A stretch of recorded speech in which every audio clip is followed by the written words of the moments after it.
Traction failures. Traction failure is a failure due to which the operator fails to get the required or intended tractive effort and thus loco movement is affected. Mainly, these traction failures are classified as under. There are three main traction failures followed by some other traction failures also. The three main traction failures are TLTE with LSB, TLTE with GR progression, and TLTE without LSB. And these three traction failures are further divided into two groups. The first group is total loss of tractive effort without GR progression. I repeat, total loss of tractive effort without GR progression, and it is further classified into two cases. The first one is total loss of tractive effort with LSB. That means total loss of tractive effort without GR progression with lamp LSB glowing. And the second one in that group is total loss of tractive effort without GR progression and also without lamp LSB glowing. These two come under total loss of tractive effort without GR progression. And the second group is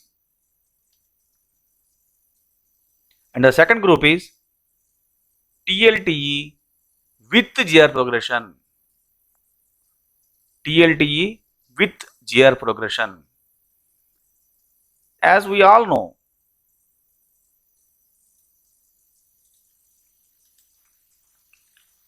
electric locomotive is provided with a auto transformer type main transformer which has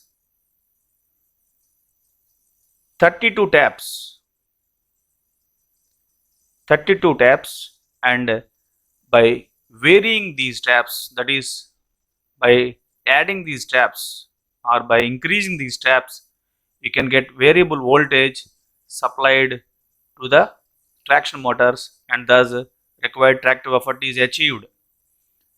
And this tap changing arrangement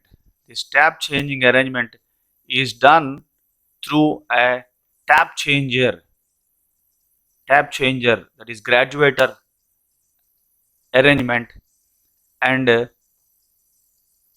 if this tap changer fails to progress the taps, if we don't get the tap progression, that is notch progression also, we call it as total loss of tractive effort without GR progression.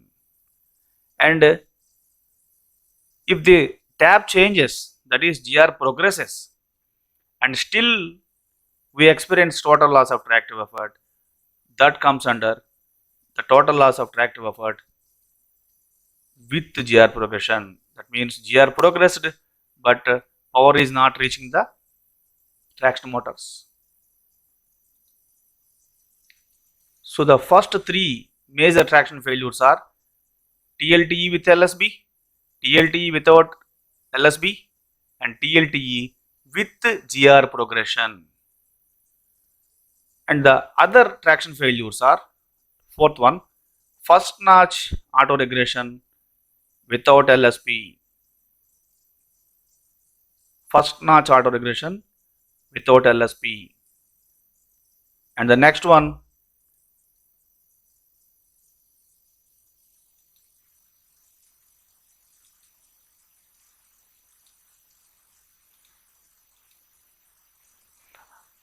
fifth one, auto regression with LSB glowing. And the sixth one, partial loss of tractive effort, that is PLTE. partial loss of tractive effort. So before studying these traction failures and going for troubleshooting these traction failures, let us see some tips which can help the loco pilot to pick up the correct abnormal sign for TLDE. So whenever the train is ready and when MPJ is moved to forward, the loco pilot should observe lamp LSB is extinguished, and when MP is moved from 0 to N, he should observe line contactors closing sound, and when MP is moved from N to plus for a notch progression, he should observe lamp LSGR extinguishing. Then notch repeater deviation should be observed if it is of analog type, and if you have a digital type notch repeater, notch number 1 is shown on the display. Third one, he should observe traction motor ammeter needle deviation. These are the indications to be observed while operating MPJ or MP in the cab, by observing which you can easily pick up the correct abnormal sign for TLDE. That is, for example, if LP has a habit of observing LSB extinguishing when MPJ is moved to forward, he will not move to the next step, that is trying MP from 0 to N or N2 plus for a notch progression. If LSB is not extinguished, he will stop there itself and he will try to troubleshoot for the LSB not extinguishing. So going for the troubleshooting, the first traction failure will take up is total loss of tractive effort without GR progression but with lamp LSB glowing, TLDE with LSB. And the abnormal sign is when MPJ is moved to forward or reverse, lamp LSB remains glowing. And as we all know, lamp LSB glowing and extinguishing tells us about relay Q50. So the reason is Q50 not energizing. Since Q50 has not energized, LSB lamp remained glowing. So before going for further detailed troubleshooting, we'll check the circuit of the Q50 relay so that we can clearly understand the reasons for Q50 not energizing. And before that, why this traction failure is called as TLDE without GR progression is, this is the tap changer control circuit and this is coil VE1 which makes the progression of notches, and for this coil to energize, the circuit should close via these interlocks. And here we have marked Q50 relay, and Q50 relays normally open interlock which closes when Q50 relay gets energized. And the problem here we faced is Q50 relay not energizing. Since Q50 relay is not energizing, this interlock remains open, causes open circuit for this VE1 coil circuit, and the VE1 coil cannot get energized, which leads to total loss of tractive effort without GR progression.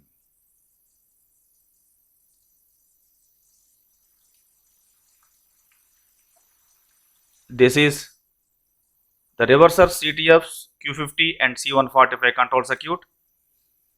And we all know Q50 supervises MPJ position, J1, J2 position, CTF 123 position, and C145 braking contactors position also. So whenever MPJ is operated in a cab, say cab 1, if MPJ is properly thrown, J1, J2 coils get energized and the reversers will be thrown according to the cab. That is, if cab 1 leading direction we are working, J1, J2 will be thrown upwards, and if cab 2 leading we are working, J1, J2 will be thrown downwards. Same way, CTF 1, 2, 3 traction braking changeover contactors. Since we are working in traction, these three CTF 1, 2, 3, these three contactors will be set upwards. And C145 by the name itself is a braking contactor. During traction, this braking contactor remains fully open. If all these conditions are satisfied, that is, MPJ is thrown forward or reverse, J1, J2 are set according to the MPJ position, CTF 1, 2, 3 are set towards traction side, C145 contactor is fully open, then relay Q50 gets energized.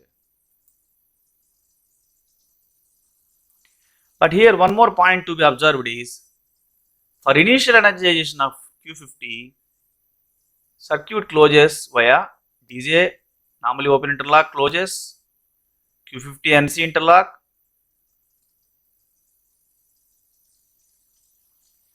GR closes on 0, and MP closes on 0 through BL interlock and NVO closing. Q50 gets supply and gets energized. Why I am making this point is, it looks silly, but it's a failure that happened most of the times. So whenever DJ trips online or LP trips DJ, before reclosing the DJ, if he fails to ensure MP on 0, if DJ is reclosed with MP not on 0, the initial path for Q50 cannot be completed, and thus Q50 remains in de-energized condition, which leads to LSB lamp glowing and which causes traction failure TLTE with lamp LSB. So while troubleshooting, as we are going to see the points in the troubleshooting, we'll check this MP position also. And also one more point to be noted is, we should operate BL 2 or 3 times. We should operate BL 2 or 3 times so that if there is any bad contact in the interlock, that can be attended.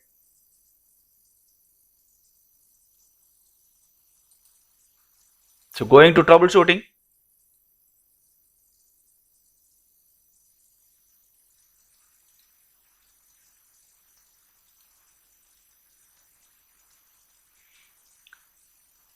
troubleshooting for Q50 not energizing. Keep MP on 0 and try. As we have already discussed, if MP is on N, keep it on 0 and try. Then operate MPJ handle from forward to reverse and to forward for 2 or 3 times. Then check for proper setting of J1 and J2 according to the cab leading. Physically check the proper setting of J1 and J2 according to the cab leading. So for checking this J1, J2 or CTF position, let us see a bit more about these contactors. We have three types of contactors in use in our electrical locomotives. The first one is drum type contactor.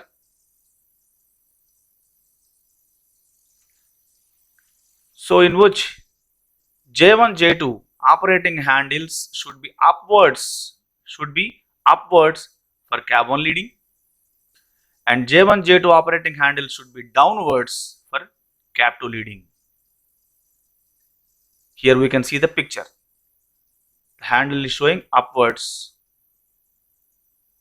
and here the handle is showing downwards, that is cab 2 direction. If reverser handle is upwards, it means loco is in cab 1 direction, cab 1 leading direction, and if reverser handle is downwards, the loco is in cab 2 leading direction. Here, even if the reverser handles are found properly set either upwards or downwards according to the cab leading, for troubleshooting point of view, we have to tap these handles gently so that interlocks, any bad contact in interlocks can be attended. The second type of reversers nowadays are found in electric locomotives are cam type. In this type of reversers also, we find this handle. By seeing the position of the handle, you can ensure whether it is cab 1 leading or cab 2 leading. In this picture, we can observe the handle upwards, which means loco is cab 1 leading, and in this picture we can observe the handle downwards, which means loco is cab 2 leading. Third type of reverser or CTF is BKT type. So in this, as shown in the picture, when standing in front of the reverser, if the arrow is showing towards left side, the loco is cab 1 leading, and if the arrow is showing towards right side, the loco is cab 2 leading. I repeat, if the arrow is showing towards left side, the loco is cab 1 leading, and if the arrow is showing towards right side, the loco is cab 2 leading. In the same way, for CTFs also, if the arrow is showing towards left side, the loco is in traction, and if the arrow is showing towards right side, the loco is in braking. You can see the pictures also here.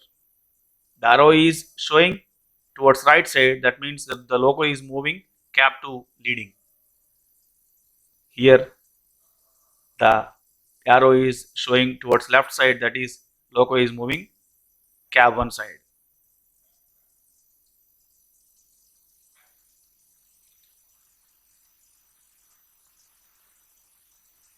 So we have to ensure proper setting of J1 and J2 according to the cab leading, and then